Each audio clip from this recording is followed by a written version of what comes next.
شروع اللہ کا نام لے کر جو بڑا مہربان نہایت رحم والا ہے۔ الف لام میم، یہ حکمت کی بھری ہوئی کتاب کی آیتیں ہیں، نیکوکاروں کے لیے ہدایت اور رحمت، وہ جو نماز کی پابندی کرتے اور زکوٰۃ دیتے ہیں، اور وہی ہیں جو آخرت کا یقین رکھتے ہیں، یہی اپنے پروردگار کی طرف سے ہدایت پر ہیں اور یہی کامیاب ہیں۔ اور لوگوں میں بعض ایسا ہے جو بیہودہ حکایتیں خریدتا ہے تاکہ لوگوں کو بے سمجھے اللہ کے رستے سے گمراہ کرے اور اس سے ہنسی کرے، یہی لوگ ہیں جن کو ذلیل کرنے والا عذاب ہوگا۔ اور جب اس کو ہماری آیتیں سنائی جاتی ہیں تو اکڑ کر منہ پھیر لیتا ہے، گویا ان کو سنا ہی نہیں، جیسے اس کے کانوں میں ثقل ہے۔ تو اس کو درد دینے والے عذاب کی خوشخبری سنا دو۔ جو لوگ ایمان لائے اور نیک کام کرتے رہے ان کے لیے نعمت کے باغ ہیں، ہمیشہ ان میں رہیں گے۔ اللہ کا وعدہ سچا ہے اور وہ غالب ہے، حکمت والا ہے۔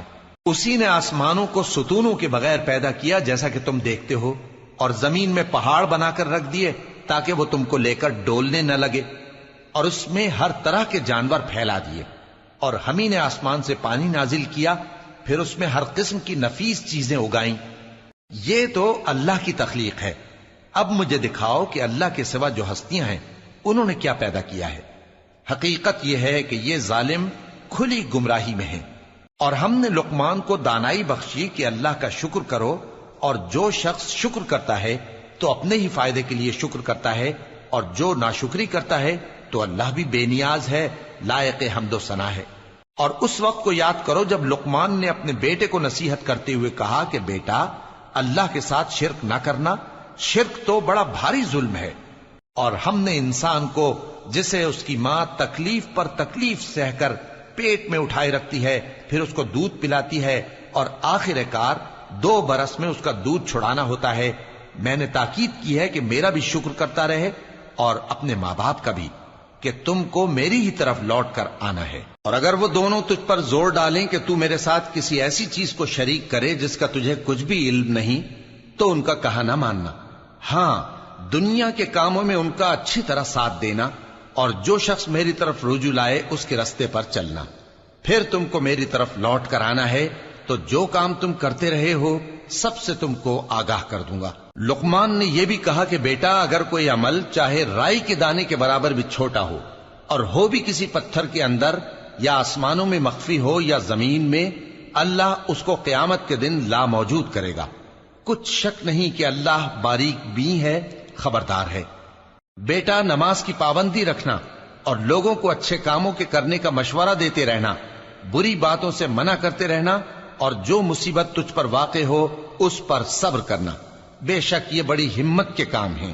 اور تکبر کرتے ہوئے لوگوں کے سامنے گال نہ پھلانا اور زمین میں اکڑ کر نہ چلنا، اس لیے کہ اللہ کسی اترانے والے شیخی خورے کو پسند نہیں کرتا۔ اور اپنی چال میں اعتدال کیے رہنا، اور بولتے وقت ذرا آواز نیچی رکھنا، کیونکہ بہت اونچی آواز گدھوں کی سی ہے، اور کچھ شک نہیں کہ سب سے بری آواز گدھوں کی ہوتی ہے۔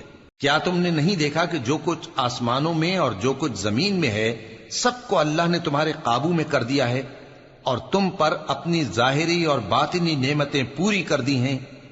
اور بعض لوگ ایسے ہیں کہ اللہ کے بارے میں جھگڑتے ہیں، نہ علم رکھتے ہیں اور نہ ہدایت اور نہ کتاب روشن۔ اور جب ان سے کہا جاتا ہے کہ جو کتاب اللہ نے نازل فرمائی ہے اس کی پیروی کرو، تو کہتے ہیں کہ ہم تو اسی کی پیروی کریں گے جس پر ہم نے اپنے باپ دادوں کو پایا۔ بھلا اگرچہ شیطان ان کو دوزخ کے عذاب کی طرف بلاتا ہو تب بھی۔ اور جو شخص اپنے آپ کو اللہ کا فرما بردار کر دے اور نیکوکار بھی ہو تو اس نے مضبوط کڑا تھام لیا، اور سب کاموں کا انجام اللہ ہی کی طرف ہے۔ اور جو کفر کرے تو اس کا کفر تمہیں غمناک نہ کر دے۔ ان کو ہماری طرف لوٹ کر آنا ہے، پھر جو کام وہ کیا کرتے تھے ہم ان کو جتا دیں گے۔ بے شک اللہ دلوں کی باتوں سے بھی واقف ہے۔ ہم ان کو تھوڑا سا فائدہ پہنچائیں گے، پھر عذاب شدید کی طرف مجبور کر کے لے جائیں گے۔ اور اگر تم ان سے پوچھو کہ آسمانوں اور زمین کو کس نے پیدا کیا، تو بول اٹھیں گے کہ اللہ نے۔ کہہ دو کہ اللہ کا شکر ہے، لیکن ان میں اکثر سمجھ نہیں رکھتے۔ جو کچھ آسمانوں اور زمین میں ہے سب اللہ ہی کا ہے، بے شک اللہ بے نیاز ہے، لائق حمد و ثنا ہے۔ اور اگر یوں ہو کہ زمین میں جتنے درخت ہیں سب کے سب قلم ہو اور سمندر کا تمام پانی سیاہی ہو اور اس کے بعد 7 سمندر اور سیاہی ہو جائیں تو اللہ کی باتیں یعنی اس کی صفتیں ختم نہ ہوں. بے شک اللہ غالب ہے، حکمت والا ہے. اللہ کو تمہارا پیدا کرنا اور جلا اٹھانا ایک شخص کے پیدا کرنے اور جلا اٹھانے کی طرح ہے. بے شک اللہ سننے والا ہے، دیکھنے والا ہے. کیا تم نے نہیں دیکھا کہ اللہ ہی رات کو دن میں داخل کرتا ہے اور دن کو رات میں داخل کرتا ہے، اور اسی نے سورج اور چاند کو کام میں لگا رکھا ہے، ہر ایک وقت مقرر تک چل رہا ہے. اور یہ کہ اللہ تمہارے سب اعمال سے خبردار ہے. یہ اس لیے کہ اللہ کی ذات ہی برحق ہے، اور جس کو یہ لوگ اللہ کے سوا پکارتے ہیں وہ سب باطل ہے. اور یہ کہ اللہ ہی عالی رتبہ ہے، گرامی قدر ہے. کیا تم نے نہیں دیکھا کہ اللہ ہی کی مہربانی سے کشتیاں سمندر میں چلتی ہیں تاکہ وہ تم کو اپنی کچھ نشانیاں دکھائے؟ بے شک اس میں ہر صبر کرنے والے، شکر کرنے والے کے لیے نشانیاں ہیں. اور جب ان پر سمندر کی لہریں سائبانوں کی طرح چھا جاتی ہیں تو اللہ کو پکارنے اور خالص اس کی عبادت کرنے لگتے ہیں. پھر جب وہ ان کو نجات دے کر خشکی پر پہنچا دیتا ہے تو چند ہی لوگ انصاف پر قائم رہتے ہیں، اور ہماری نشانیوں سے وہی انکار کرتے ہیں جو عہد شکن ہیں، ناشکرے ہیں. لوگو اپنے پروردگار سے ڈرو اور اس دن کا خوف کرو کہ نہ تو باپ اپنے بیٹے کے کچھ کام آئے اور نہ بیٹا باپ کے کچھ کام آ سکے. بے شک اللہ کا وعدہ سچا ہے.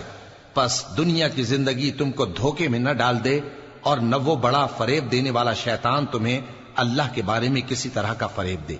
اللہ ہی کو قیامت کا علم ہے، اور وہی میں برساتا ہے، اور وہی حاملہ کے پیٹ کی چیزوں کو جانتا ہے. اور کوئی شخص نہیں جانتا کہ وہ کل کیا کام کرے گا، اور کوئی شخص نہیں جانتا کہ کس سرزمین میں اسے موت آئے گی. بے شک اللہ ہی جاننے والا ہے اور خبردار ہے.